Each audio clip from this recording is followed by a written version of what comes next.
അതിൻ്റെ അവസാന ഭാഗം വരില്ലേ, അപ്പോൾ അത് കട്ട്ലേറ്റ് ഉണ്ടാക്കിയത് കൂടെ വരികയാണോ. ഇപ്പോൾ രസം ഇവിടെ തിളയ്ക്കാൻ തുടങ്ങി. അപ്പോൾ നമുക്ക് കട്ട്ലേറ്റ് ഉണ്ടാക്കാം. കട്ട്ലേറ്റ് ഉണ്ടാക്കിയത് ആദ്യം ഉണ്ടാക്കിയത് കട്ടായി. കട്ട്ലേറ്റ് തനിയെ ഉണ്ടാക്കണം.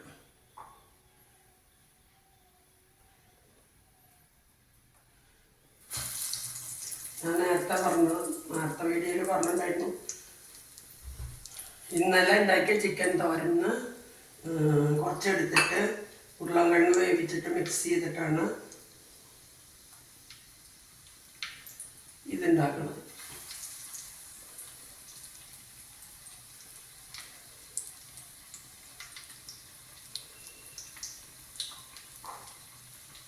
ചിക്കൻ കട്ട്ലേറ്റ് ഇതിൽ ഉണ്ടാക്കാൻ അല്ല, ബീഫ് കട്ട്ലേറ്റ് ഏത് കട്ട്ലേറ്റ് ആയാലും ഉണ്ടാക്കാൻ ഇത്തിരി പാടാണ്.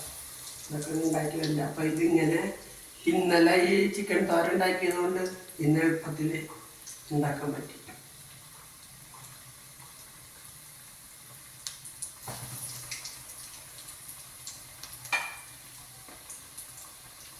നമുക്ക് എപ്പോഴും ഇതിങ്ങനെ ഉണ്ടാക്കിയിട്ട് ഫ്രിഡ്ജിൽ എടുത്ത് വയ്ക്കാം. നമുക്ക് ആവശ്യമുള്ള നേരത്ത് ഇത് മുട്ട അടിച്ചിട്ട് ബ്രെഡ് ഗംസിൽ മുക്കിയിട്ടിട്ട ആവശ്യ നേരത്ത് ചൂടാണ് കട്ട്ലേറ്റ് കഴിക്കാം.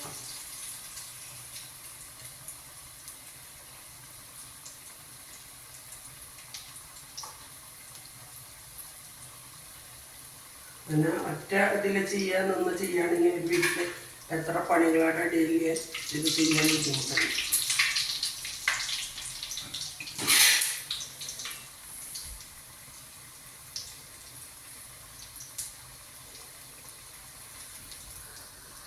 എന്ത് കാണിച്ചിട്ട് ഇങ്ങോട്ട് വായും ഇതായിട്ടുണ്ട്. മറിച്ചിടാം.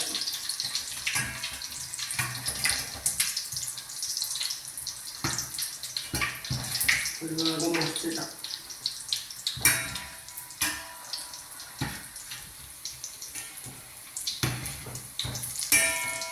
വളരെ ഈസിയാണ്, പക്ഷെ ഒരുമയോടെ ചെയ്യണം.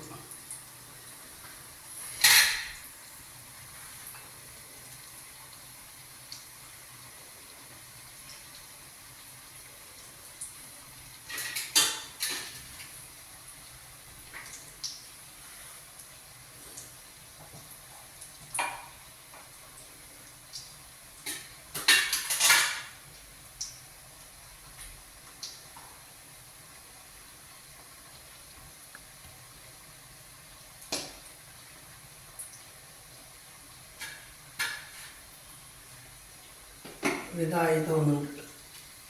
അപ്പം നമ്മുടെ രസമായിട്ടാണ്. അപ്പോൾ രസം ഓഫ് ചെയ്യാം. നല്ല മണമുണ്ട് രസം മണമുണ്ട്. നമ്മുടെ കട്ട്ലേറ്റും നല്ല മണമുണ്ട്.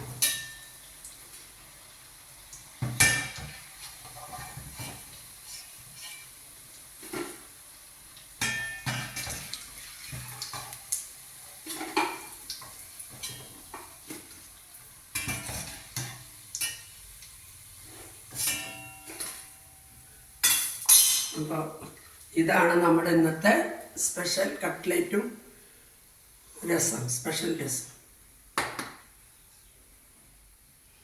അപ്പോൾ ശരി, എല്ലാവരും ഇത് ട്രൈ ചെയ്ത് നോക്കുക കേട്ടോ. ഇതിൻ്റെ ഇത് കിട്ടണമെന്നുണ്ടെങ്കിൽ ഇന്നലത്തെ വീഡിയോ കണ്ടാൽ മതി. അതിൽ ഞാൻ ചിക്കൻ തോരൻ ഉണ്ടാക്കിയ വീഡിയോയിൽ എല്ലാതും പറയുന്നുണ്ട്. അതിലുണ്ടാക്കിയിട്ട് ഇത്തിരി ഉരുളക്കിഴങ്ങ് മാത്രം അതിൽ ആഡ് ചെയ്ത് കഴിഞ്ഞാൽ കട്ട്ലേറ്റിനുള്ള റെസിപ്പിയായി. അപ്പോൾ ശരി, ട്രൈ ചെയ്ത് നോക്ക്. സൂപ്പറാണ്.